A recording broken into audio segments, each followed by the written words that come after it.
Hello there, it's Kevin Bailey again from Synergy 6, and today's video I'm going to take you through three use cases of NeuShield Data Sentinel.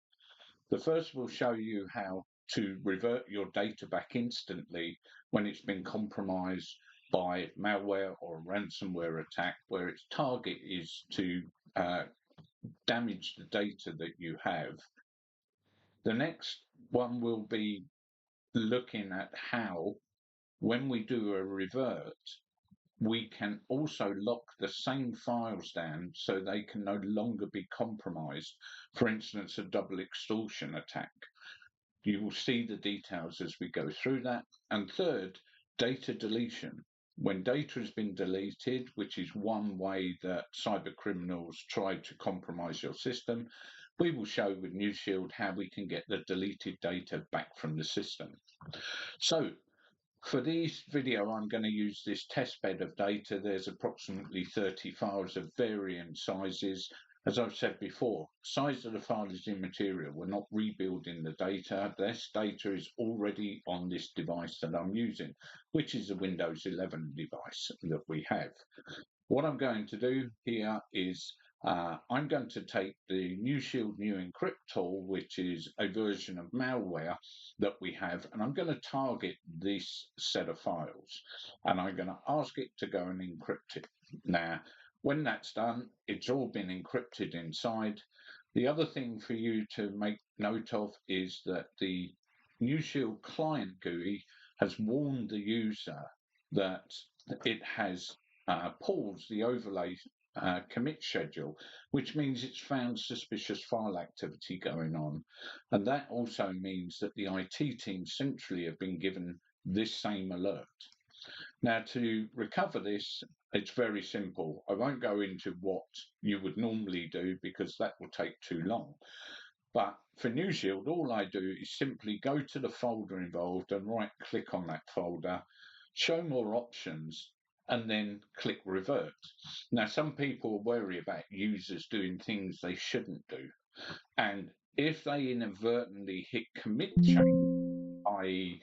they want to commit those encrypted files and keep them, NeuShield has this capability that is automatically enabled that stops any changes being committed until central IT have actually resolved the issue, found the malware, evaluated, contained it, and removed it. So the user can't commit. It doesn't mean they can't bring the data back again. So simply, again, right-click, show more options, but this time revert. I'm going to revert. I'm not rebuilding. And NeuShield immediately knows from the folder that I've targeted that there are 30 files in here that need to be modified. Now, I'm going to bring them straight back, but before I do, what I'm going to do here is click lockdown files. So this prevents the files in this folder from being modified for a period of time. This can be 15 minutes, anything up to when you do a restart of the machine. So I'm going to leave it on here for 15 minutes. And now I'm going to... The NeuShield has already told me that a lockdown has started, so it means access to those data can be read, but you can't manipulate them. i.e., if I go into any of these files, you will see it opens up just as normal, unlike previously that was in place. So I can read the data as I normally would. But let's say you've got an attacker coming back in again, and they go to attack the same data. You've not got rid of all the malware, and you, in effect, have just brought the data back, and now you go to re-encrypt it again.